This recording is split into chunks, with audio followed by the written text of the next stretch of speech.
সম্মানিত দর্শক ও শ্রোতা, আসসালামু আলাইকুম। আমি আজ শিখ ধর্ম নিয়ে আলোচনা করব। এই ধর্মের সঙ্গে অন্যান্য ধর্মের কি সম্পর্ক রয়েছে এবং এই ধর্মের মূল শিক্ষা কি, সে বিষয়ে একটি বিশ্লেষণ করব। পঞ্চদশ শতকে ভারতের পাঞ্জাবে শিখ ধর্মের সূচনা হয়েছিল। গুরু নানক এই ধর্মের প্রতিষ্ঠাতা। তার মতবাদে বিশ্বাসী আরো 9 জন গুরু ছিলেন, যারা শিখ ধর্মগ্রন্থ এবং শিখ মতবাদ রচনা করেছিলেন।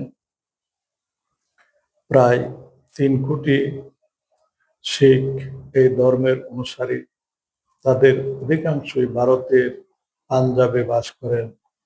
পৃথিবীর বিভিন্ন দেশে শিখরা ছড়িয়ে ছিটিয়ে আছে। তাদের উপাসনালয়কে বলা হয় গুরুদ্বারা। পৃথিবীর বিভিন্ন দেশে শিখদের গুরুদ্বারা রয়েছে। পঞ্চদশ শতকে একটি ধর্মীয় সংস্কার আন্দোলন রূপে শিখ ধর্মের সূচনা হয়েছিল। পরে এটি একটি স্বতন্ত্র ধর্ম হিসাবে প্রতিষ্ঠিত হয়। শিখ ধর্মের মৌলিক বিশ্বাস হলো একেশ্বরবাদ। তারা ঈশ্বরের একত্বে বিশ্বাস করে। তাই তাদের ধর্মীয় আচার অনুষ্ঠান আত্মশুদ্ধি এবং সাধনার মাধ্যমে ঈশ্বরের সন্তুষ্টি অর্জন করে পরলোকে ঈশ্বরের সঙ্গে মিলিত হওয়ার জন্যই তারা তাদের উপাসনা এবং তাদের প্রধান আরেকটি ধর্মীয় আচরণ হইল মানব সেবা করা। সেই মানব সেবা তারা করে থাকে। এই ধর্মের হিন্দু ধর্ম, বৌদ্ধ ধর্ম এবং জৈন ধর্মের যে পুনর্জন্ম এবং মোক্ষ, এই 2টি মতবাদকে তারা গ্রহণ করেছে এবং ইসলাম ধর্মের একেশ্বরবাদকেও তারা গ্রহণ করেছে। এতে মনে হয় যে ভারতীয় মুসলমান এবং হিন্দুদের মধ্যে ওই সময় যে বিরোধ চলছিল, হিংসা, হানাহানি, বিদ্বেষ ছড়িয়ে পড়েছিল, সেটি প্রশমনের উদ্দেশ্যে শিখ আন্দোলন শুরু হয়। হিন্দু এবং মুসলমানদের মধ্যে ভ্রাতৃত্ববোধ প্রতিষ্ঠা করে ভারতবর্ষে শান্তি প্রতিষ্ঠা করাই ছিল শিখ ধর্মের উদ্দেশ্য। এই ধর্মে আত্মার পরিশুদ্ধির জন্য মায়া বা আসক্তিকে দূর করার জন্য তারা বিশেষ গুরুত্ব আরোপ করে। তারা কাম, ক্রোধ, অহংকার, লোভ এবং আসক্তি, এই 5টি রিপুকে তারা পাঞ্চুর বা পঞ্চচূর বলে থাকে, যেগুলি ঈশ্বরের সাধনা, উপাসনা, গুরু ভক্তি, গুরু সঙ্গীত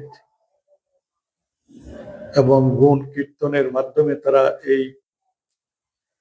এবং সৎ সাহচর্য, এই সমস্ত ধর্মীয় আচরণের মাধ্যমে তারা তাদের আত্মাকে পঞ্চচূড় থেকে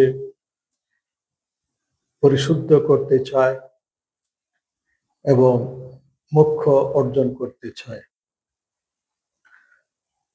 প্রতিটি ধর্মে মোক্ষের কথা বলা হয়েছে, যেটি ঈশ্বর চেতনা দ্বারা লাভ হয়।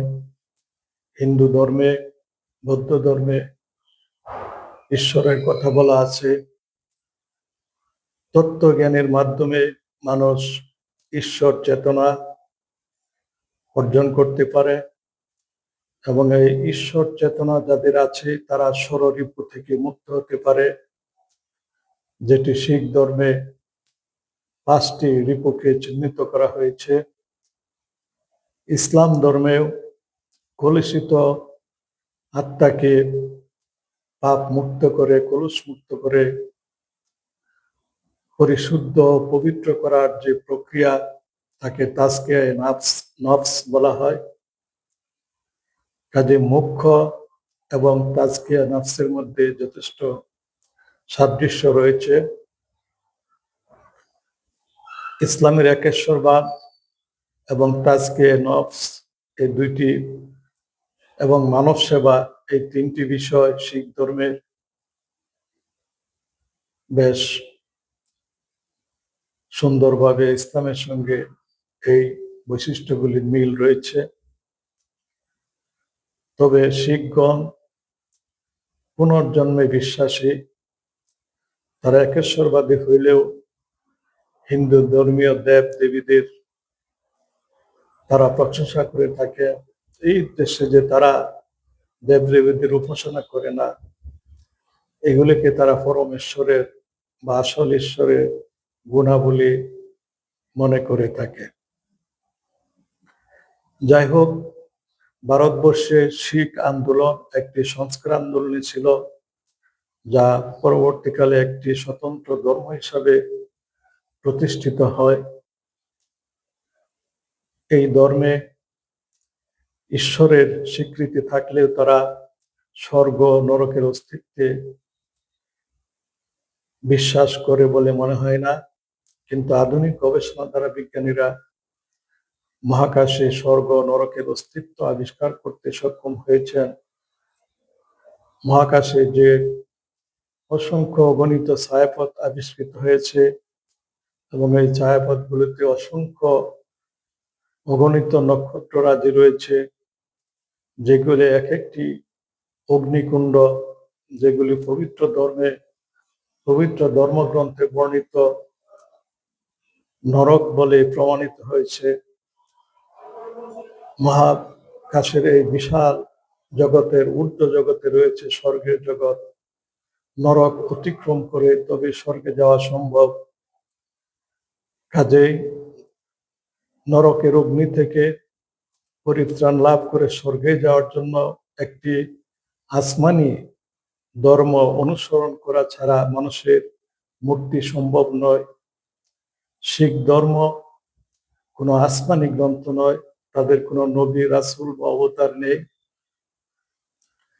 তাই তাদেরকে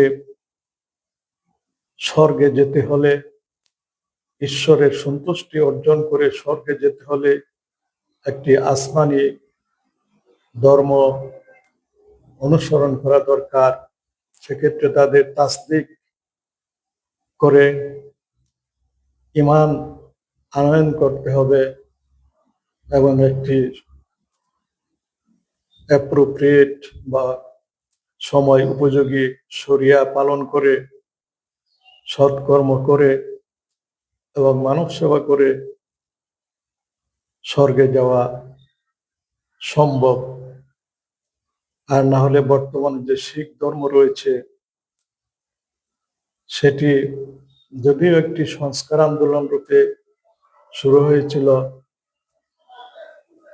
এবং পরে একটি ধর্ম হিসাবে স্বীকৃতি লাভ করে, কিন্তু এটি কোনো প্রকৃত আসমানি ধর্ম নয়। কাজেই একটি আসমানি ধর্মের অনুসরণ ছাড়া স্রষ্টার ঈশ্বরের সন্তুষ্টি লাভ করা সম্ভব নয় এবং ঈশ্বরের সন্তুষ্টি অর্জন করে মানুষকে নরকের অগ্নিকুণ্ড থেকে পরিত্রাণ লাভ করতে হবে এবং স্বর্গে যেতে হবে। আসসালামু আলাইকুম ওয়া রাহমাতুল্লাহ।